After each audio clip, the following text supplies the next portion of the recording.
Hey, well,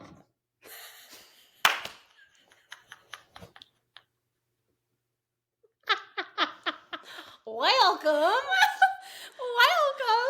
to Not Quite So Southern Utah. Oh my gosh. We're just going to cut that out in the beginning. Yes, we are. That was great. Okay, welcome to Single Mom Talks with Mary and Bree. We are so excited to be back. Woohoo! That was a long break. It was a long break. We had a lot of things to sort out and figure out and learn and go through. Yeah. And, so here we are. Yep. But we're here in the same place this time, so that's kind of fun. Yeah. Recording together instead of far apart. So we're going to see how this goes. We'll see how distracted we come. So we have some notes down here that we're going to go off of. And do you want to start us out? What are we talking about? Well, today, Mary came over to my house and we just, realized that we were talking a lot about, self-worth and how a lot of single moms really struggle with, anyone, a lot of people actually do struggle with the concept of self-worth. And it really impacts your ability to choose, dating partners that are, actually compatible with you. Mm-hmm. Because, it impacts how you interact with them. You are relying on them to give you that sense of self-worth versus you coming from a good standpoint of you know who you are, you know what you want, and you're working on yourself actively and not needing the other person, but coming in your relationship with choosing another person.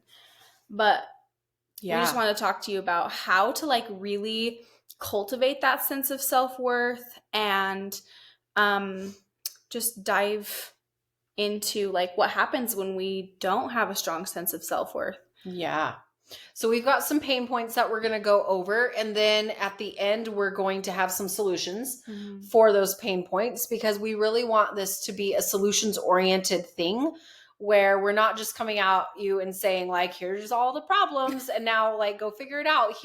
And these are things that Bree and I use actively. So you're going to find you have tools in a tool bag and you pull out specific tools to help with specific things.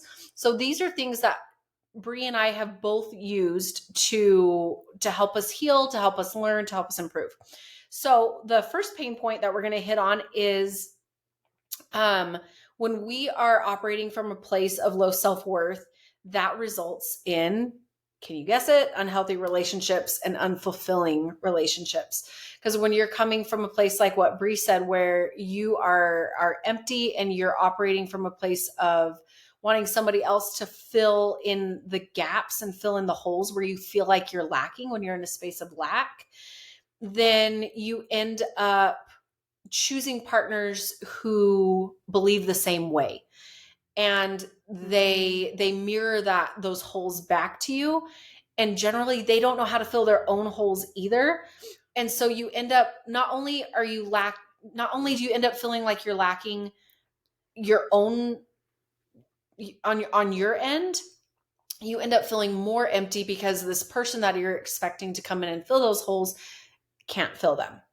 That was a really solid point, especially when it comes to the whole mirror aspect.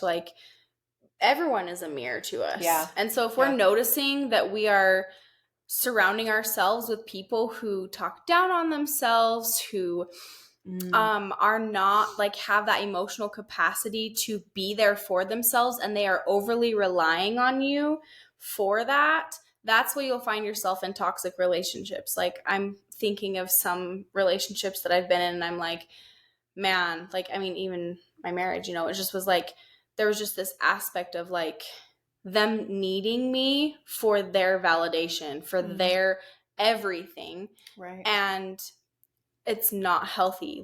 I remember just feeling I'm just drowning. And I couldn't function as a person myself. So then it just is not a healthy dynamic for sure. And I think the energy that we want to put across is how powerful is it when two people are filling themselves up and coming at it from a place of healthiness, because then it's hey, I know, and they're self-aware enough to recognize it so that they can go work on it themselves instead of I need you to complete me. When it's And actually, like in our society, like you see that a lot in the movies or a lot in what people expect out of relationships. They think, I need you to complete me, when we should be complete ourselves Yeah. before we step into that dynamic. Yeah. And then whatever the other person brings is just adding to what you already have, as opposed to you relying, because that ends up being an expectations too. And it's really hard for people to fulfill all the expectations we have of them, you know, whether we communicate them or not. Like it's just not, and it's not their job. And we end up feeling really empty on that. So, okay. The second pain point is you end up compromising your own goals and standards. So we were just talking about this tonight, just something as simple as having a habit of going to the gym. Yeah. And you get into this new relationship and you're both kind of excited and it's this new thing and you want to be together, and if you're a single parent, you know, you have to plan certain times. It's not like you're in high school where you can just kind of float around and kind of do things freely. You have to plan things around. And so sometimes that ends up eating into your gym time. And so then you stop going to the gym. And that has a snowball effect in and of itself. But where this comes in with your self-worth is do I love myself enough to keep my commitments to myself? And do I love you, the person that I'm with, enough to honor that within myself? Because if I want to be the best version of myself, for me, that is going to bless you, whoever I'm in a relationship with. Well, even if it's a friendship or if it's in a romantic relationship, you showing up and being the best person, the best version of yourself is going to help the relationship. So when you compromise your own goals and standards and you get derailed, then that can be a pain point. Yeah. Oh, for sure. And like, I think you just hit that nail on the head, and I'm just going to roll it over into the next thing. Whereas if you make your home in someone else, then when they leave or they are not like adhering to what you hoped or expected they would be, your world is shattered. Like your foundation is gone and you just like completely dissolve. Yeah. There's not that sense of self-worth, because if they're gone, now you are sitting here and you're just like, who am I? Yeah. And I think that's going back into, we have to be really honest with ourselves. Where am I at in this journey? Have I made my home in other people? Like being self-reflective enough to be like, wow, like I'm realizing, looking back on my past relationships, where it's like, there were certain aspects that I did realize I may have made my home in that individual, hoping they would feel that for me. And I realized that like, I can't do that. I have to take that energy back that I would be pouring into them and pour it back into myself. And that's how I'm going to start to build that self-worth back up. Yes. Because like when relationships end, you have to be like willing and able to self-regulate. You have to look at, you know, why didn't this relationship work, and look at your stuff. And because otherwise, kind of like what we were talking about today, people end up in 3 or 4 or 5 different marriages because they never acknowledge that they made their home in someone else. Yeah. And that's why they keep attracting the exact same people, because they're not working on their stuff and they're not building that strong sense of self-worth. Yeah. So she moved right into one of the remedies for these things. And that is to just kind of reiterate, that is like when you are the energy that you would be pouring into somebody else, you can start pouring into yourself. Or another slightly different way to frame that is the energy that you would want somebody else to be giving you, you're giving to yourself. So you are learning to fill your own cup by fulfilling those inner needs that you have to be seen, to be validated, to have somebody to just hear what's going on inside of you. So you're turning that around and you're being that for yourself. And we want to acknowledge too that we know that there is a difference in having somebody there with you physically. And we'll end up talking about that at some point. But what's really important is that you learn how to self-regulate, like what Bree said just now, so that that person that comes into your life is not the one that you are relying on for your self-regulation and relying on for your validation and relying on for you to be able to function, because people go away, and sometimes it's by complete accident. Sometimes accidents happen and people pass away. My dad died 2 years ago pretty unexpectedly, and it was amazing to me how much it rocked my world and how grounding he had been. And I didn't even realize that him just being there was like just this protection. Like I knew that because my dad was alive and my dad was, he was this automatic source of protection. And that's a real thing. But what it brought me into was needing to build my foundation on something more solid. And for us, that's Christ. Building that relationship with Christ and having him be my foundation. And that tool that I just went over is one of the ways that you can go in and become self-reflective and show up for yourself when you're in a season of hard and when you're in a season of alone. Yeah.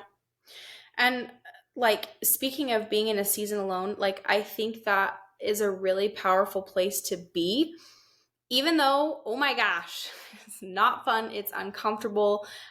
Like, but it gets to the point where you get used to it. And it's like, you build this strong relationship with yourself. Like, me and Mary joke around all the time. We're like, yeah, I talked to myself today. Like because there's I was having this whole conversation with myself today, and this is how it went. This is what we figured out. Yeah, but it's really cool because when you learn how to talk to yourself, I feel like it really helps with your self-regulation, because it's like, I can process this now and work through things. And sometimes I do need another person. I'm like, that's what my therapist is for, or Right. like my friend, or some, like, it's powerful to have that sounding board to Yes. talk to, for sure. Yes.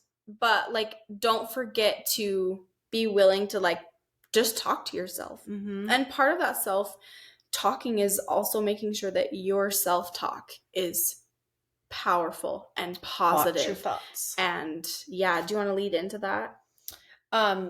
Just sometimes we go through phases where we're paying attention to our thoughts, but it's easy sometimes when stress hits and our world kind of gets turned upside down for whatever reason, and we kind of lose sight of that. And we were talking about that today, how we both have gone through a little phase in the last little bit where we lost track of keeping track of our thoughts. And they just kind of slowly move in. And I was like, dude, it's just like, we're just weeding the garden again. Like, we just let the weeds get a little out of hand and we're just weeding the garden. It ain't no big thing. Ain't no big thing. But, and start when we say paying attention to your thoughts, notice how, like, the words you're using to describe situations. If you're constantly saying, gosh, I'm so tired, or like, gosh, this is just costing me so much, then start to reframe those things and start to say, this is an investment. This thing that is stretching me over here that I've been saying is costing me a lot. This is an investment into my future. This is an investment into my children. This is an investment into my relationships. And remind yourself that you can do things. Remind yourself that you're just because you're going through a rough patch doesn't mean that rough patch stays forever. It's just a walk through. You're just walking through it. So just those are some of the ways that you can pay attention to your thoughts and reframe how you're approaching situations in your life. And do you want to lead into our last remedy? Yeah.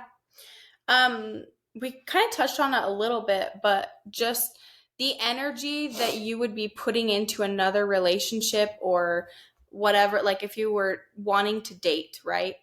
And as a single parent, like, that's hard because like it's like, especially when you have kids, it's a high emotional capital. There's high emotional capital with For it. sure. For sure. And I think that a lot of people don't realize that when those relationships end, like the pain and sorrow that you feel, now like being alone and having to, like, the energy that you were pouring into that person, you realize like that was a lot of love that you were Yeah. giving them. And one of the best ways to let go and heal is by turning that around and bringing that back to yourself. And why this is important for the self-worth journey is because a lot of people who have low self-worth, they now jump into another relationship trying to, like, again, put their home in another person rather than themselves. And they don't realize home was within themselves the entire time. Yeah. And when people start to realize that their home is here, like, they're no longer going to jump from relationship to relationship trying to find that cure or that, like, oh, Yeah. And so, like, the positive thoughts that you would tell that person, like, hey, you're doing amazing, or like turn around and give it to yourself. The energy, like, take yourself out on dates. Spend that time that you would be with that other person and improve yourself. Take some courses, learn a new skill, like, do something you've never done before. Like, go, like, hiking, or see if you like to pick up a new hobby or something, like, just to help you, like, redirect that energy.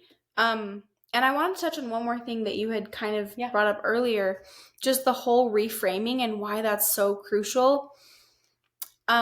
You're talking about how, like, it's so easy to get caught up in our negative thoughts about ourselves. And I've realized that when I've reframed my thoughts, like when I've looked in the mirror and I've been like, oh, put on a few pounds, or like, like, okay, but like, I've noticed that when I'm speaking positively about myself and I'm reframing my thoughts, and I'm like, dang, I am gorgeous, I am sexy, I am, like, good enough, like, and I start to, like, reframe how I'm talking to myself. Because here's the thing, if you lead from that. Yeah. And like, if you are talking to yourself negatively, like, would you want to be in a relationship with someone that's like, oh my gosh, you're so fat and you're always this? Like, no. Your relationship with yourself is so freaking crucial. And that is, like, again, that foundational piece of building that self-worth. Like, build that relationship with yourself so that you have that strong foundation and are not, like, grasping for like whatever comes, Yeah. Well, and that's a really good point, really quick right there, is you're not grasping at whatever person happens to walk across your path or whatever situation or whatever. Like, you can be intentional about what you're choosing. So that actually leads into the actual last remedy we have here is taking care of your body. So Brie mentioned several times, making your home within yourself. So, for example, this morning, I had an appointment out of the house, and I normally get up and I eat breakfast. And this morning I got up and I had some watermelon and I had to run out the door, and because I was not prepared enough to eat my breakfast earlier. And I got home. It lasted longer than I thought it would. And I got home at like noon and I left at 9. And I came in and my kids were like, Mom, this, that, all these things. And I was like, everybody stop. Nobody talk to me until I have food in my belly, because I am mad. I am cranky. I have a headache, all these different things. And literally, as soon as I started putting food in my body, everything calmed down. My temper was gone. My brain was back engaged, like all the things. So take care of your body. Taking care of your body. Your body is your home. It's what you were born into. It's what you're going to have again at some point after all of this journey is done. Your body is your home. Your body is your temple. And you need to take care of your physical health. If you are one of those moms out there that goes and feeds your kids and doesn't feed yourself, stop it. Stop it right now and go eat some breakfast. Or if it's noon, go eat some lunch. If it's dinner time, go eat some freaking dinner. You cannot sustain taking care of your family and taking care of your kids if you are not feeding yourself. So go eat 1,200 calories a day. Unless you're like 4'5" and like 90 years old, is not enough calories. It's not enough calories. So start somewhere simple. Like if you're skipping breakfast and skipping lunch and then not eating until dinner time, just have an egg and piece of toast. Like, don't worry about all the fitness, whatever things, just start eating something. Okay. Just start eating something. So, and for us, like physical exercise is a big thing for both of us. We both have ADHD. We both have, like I have a tendency, my emotions go to anger very quickly. Physical exercise is something that is so important to me. In fact, if I go too many days in a row without lifting weights and without walking and like doing kind of my normal routine, my body starts to physically ache and it starts to hurt. And my brain literally starts to feel like mush. So take care of your home, take care of your physical body. And sometimes, two things with this. If you're dealing with a lot of depression or if you're dealing with a lot of anger, check your food. If you're not eating enough food, if you're not getting enough protein, those can be two major contributing factors to depression, anxiety, and mood swings. So make sure you're getting enough food. Yeah. And I think also, like, along with the taking care of your body goes into your mind. Like, again, how we talked about before, like your mind is so freaking powerful, and it matters how you show up and how you're talking to yourself, and it matters how you are, like that self dialogue. So don't forget to like be talking to yourself nicely along with taking care of your body. Yeah. But, yeah. Love yourself enough.